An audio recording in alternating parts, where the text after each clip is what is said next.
Hai. Ketemu lagi sama aku hari ini. Semoga stay at home kalian baik-baik aja. Semoga stay at home kalian ada hal yang baru yang kalian lakuin gitu. Alasan kenapa cowok mundur pas PDKT. Dia ada istilah belum pacaran tapi udah sakit hati. Belum pacaran tapi udah harus move on, ya kan ya? Kalian sering nanyain itu ke aku ya di DM ataupun di email gitu. Proses PDKT, pendekatan, disingkat PDKT, penjajakan, saling mengenal dulu sebelum akhirnya pacaran atau menikah gitu kan. Mungkin yang kalian memutuskan untuk nggak pacaran tapi langsung nikah, ada PDKT-nya dulu gitu kan. Nyari tahu nih cewek gimana atau nih cowok gimana. Nah, kali ini akan membahasnya tentang kenapa sih cowok itu mundur pas PDKT. Ada banyak banget alasan ya kalau kalian tanya ke cowok-cowok. Jadi aku udah tanya beberapa cowok, banyak cowok malah, pernah nggak kamu tuh mundur pas lagi PDKT gitu? Jadi belum pacaran, tapi kalian udah memutuskan untuk nggak atau itu mantan gebetan gitu kan? Banyak alasannya, mungkin karena masalah keluarganya, atau mungkin bapak ibunya nggak setuju, atau mungkin hal-hal yang berat yang lain gitu, banyak. Tapi aku akan mengambil beberapa alasan laki-laki itu mundur pas lagi PDKT gitu kan. Ini alasan yang paling banyak dipakai laki-laki gitu. Ini alasan yang bukan paling banyak juga, tapi sebenarnya ini alasan yang sebenarnya yang akhirnya ditutupi sama alasan yang lain gitu. Yang pertama adalah si cewek terlalu cuek. Ini alasan yang simple banget. Ini alasan yang mungkin klise dan cewek-cewek akan melakukan itu, tapi itu cewek-cewek itu bener. Berperilaku cuek itu bener. Itu membuat laki-laki ini tuh akan tersisih, mana nih yang serius gitu kan. Dan kalau cowok berusaha, makin dia berusaha itu kan makin susah mendapatkannya. Jadi dia mikir kalau mau berbuat tidak baik atau berniat untuk meninggalkan gitu. Cuek, terlalu cueknya gimana sih gitu. Terlalu cueknya mungkin ketika kamu diajak atau di chat gitu, kamu balesnya ogah-ogahan kayak sampah, mbok jejak-jejak gitu kan. Cueknya tuh ya terserah kalian cueknya gimana. Cuman si cowok-cowok ini menafsirkan kalau si cewek ini cuek, jadi mau cuek. Nah, biasanya cowok-cowok yang memakai alasan ini biasanya cowok-cowok yang nggak serius, atau cowok-cowok yang memakai alasan ini tuh biasanya cowok-cowok yang cuma memanfaatkan keadaan, atau mungkin mau enak-enak doang, atau mungkin menginginkan sesuatu yang sebenarnya bukan seharusnya pada tempatnya gitu, ngerti nggak? Jadi cowok-cowok yang bermodus nih biasanya yang kalah pada tahap ini gitu, yang biasanya nggak terlalu cuek gitu. Nah, biasanya cowok-cowok yang mentalnya nggak baik, atau mungkin ada siasat buruk, atau ada pikiran yang nggak baik gitu.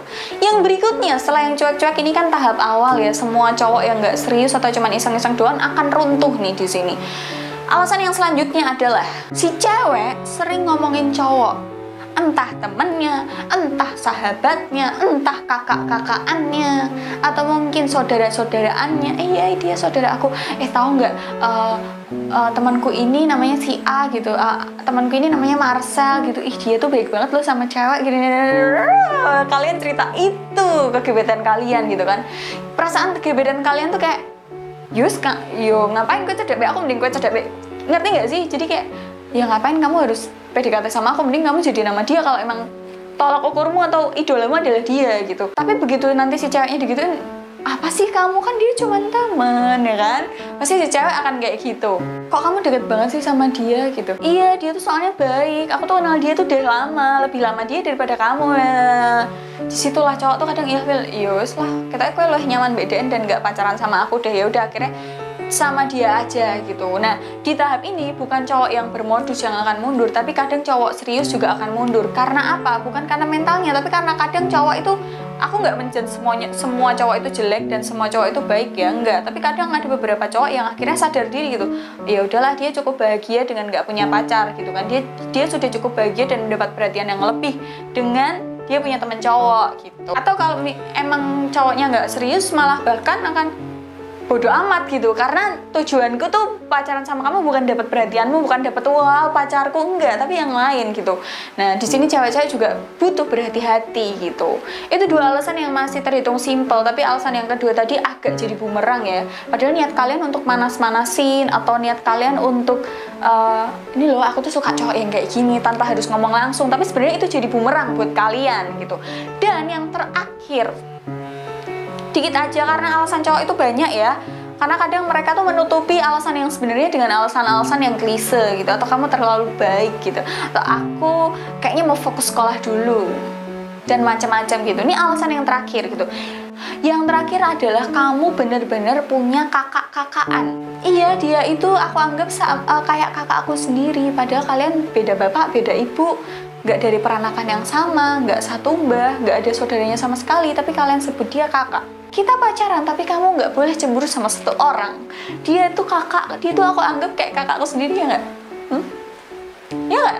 Ngaku kayak wetok-wetok ya. Kalian para lelaki, aku sudah mewakili perasaan kalian. Kenapa kok laki-laki selalu kayak nggak support, selalu kayak negative thinking ketika ceweknya punya kakak-kakaan? Karena apa? Karena laki-laki itu tahu nggak ada kakak-kakaan yang tulus, ngerti? Jadi sebenarnya laki-laki itu tahu gitu loh. Jadi sebenarnya laki-laki itu tahu kalau emang nggak ada kakak-kakaan yang serius. Tapi dia nggak mungkin dong bongkar kedoknya ketika mungkin si cowok akan gak ada di dunia ini tuh kakak-kakaan yang serius, beneran kakak, gak ada niat jelek apa segala macam gitu. Tapi si cewek akan enggak kok, dia gini-gini, tai, telembok nih gitu kan. Si cowok walaupun udah bongkar kayak gitu, tapi tetap ceweknya ya udah kayak sok-sokan goblok gitu. Padahal dia sendiri juga mungkin paham sebenarnya emang kayak gitu.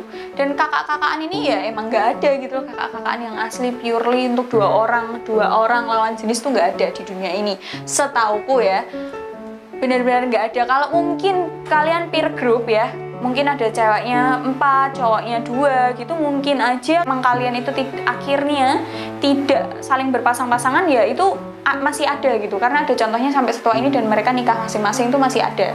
Tapi kalau untuk hanya 2 orang itu nggak ada.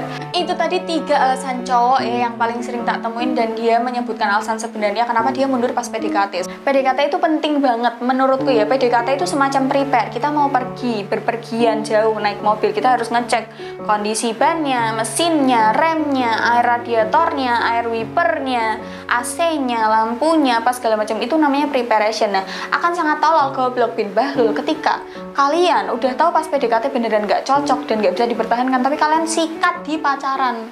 Nanti pas kalian putus, lalu bilangnya gini, ternyata yang aku rasain selama ini, atau ternyata feelingku tuh bener ya pas PDKT dia begini, ternyata gak jauh dari pacaran dia kayak gini, atau dia pas PDKT sama pacaran beda banget ya, dia PDKT dulu ya.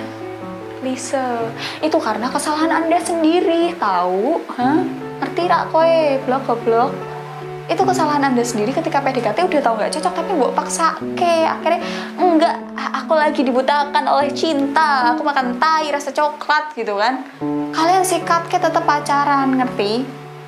Jadi semoga video ini bermanfaat ya. Biasanya yang terjerumus, yang goblok bin bahlul adalah manusia-manusia yang sebenarnya bukan usia untuk pacaran, belum bisa berpikir logis, belum bisa mikir jauh ke depan, belum bisa realistis gitu. Jadi dia masih terbutakan oleh cinta. Biasanya orang-orang kayak gitu yang nanti endingnya tersakiti oleh dirinya sendiri, tersakiti oleh kelakuannya, oleh pendapatnya sendiri. Semoga video ini bisa nemenin kegabutan kalian selama stay at home di rumah.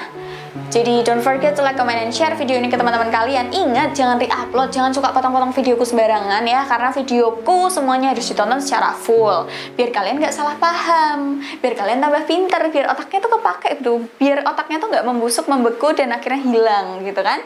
See you in the next video, bye.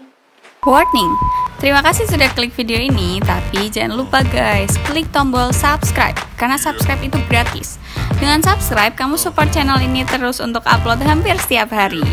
Ayo buruan diklik subscribe-nya, cepet aku tungguin. 1, 2, 3, nah gitu bagus. Jangan lupa tombol loncengnya juga diklik biar kalian gak ketinggalan video-video yang menarik dari channel ini. Terima kasih.